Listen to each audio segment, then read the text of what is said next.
তো আসলে ওই 1450 বছর আগের মানুষটা বেশি বর্বর ছিল না আমরা বেশি বর্বর? এই অধিকারের কথা বলে বলে আমরা মেয়েদের দেহটাকে নিয়ে এখন মশকরা করছি, তামাশা করছি। সবচেয়ে সেরা অধিকার কোথায় পাবে? কোরআনে পাবে, হাদিসে পাবে, ইসলামে পাবে।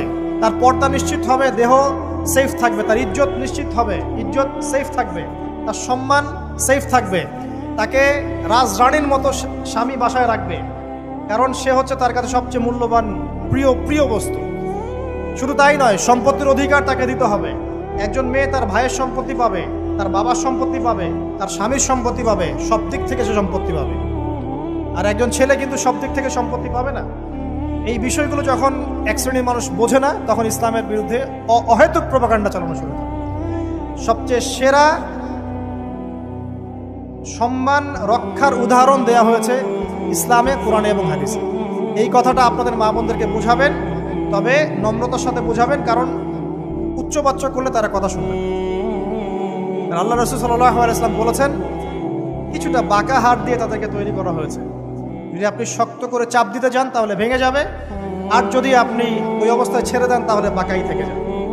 এখানে আপনাকে হিকমা অবলম্বন করতে হবে। আল্লাহ পাক তৌফিক দান করুন। একটা বিষয় বলছিলাম, ওই যে শিরকের পাপ এখন গ্লোবালাইজেশন হয়েছে না, ওই সুদের পাপ এখন গ্লোবালাইজেশন হয়েছে না। গ্লোবালাইজেশন বোঝেন? মানে বিশ্বায়ন, পুরো বিশ্বে ছড়িয়ে পড়েছে না। আর একটা হচ্ছে এই যে মেয়েদের অবমাননা, এটা সারা বিশ্বে ছড়িয়ে পড়ে নাই? আচ্ছা, আর দুটা বলবো, এরপর বলে আমি শেষের দিকে যাচ্ছি। আশা একটা হচ্ছে মাদক। আইয়ামে জাহিলিয়াতের অন্যতম সেরা পাপ ছিল কি? মাদক। ওই যে বলছেন জাহিলি যুগ, কেন বলছেন জাহিলি যুগ? বিকজ ওইখানে মাদক খেত মানুষ বেশি। এখন বলেন, ওখানে না হয় মক্কায় মাদক খেত মানুষ, এখন সারা বিশ্বে মাদক ছড়িয়ে পড়ে নাই? বেশি না কম? এখন এই যে নতুন নতুন মাদক আসছে, ইয়াবা, আরো নাকি কি কি আসছে নতুন নতুন, আমরা নামও জানি না। এই যে গাজার নাম জানি, ফেন্সিডিলের নাম জানি, আর কি কি আছে?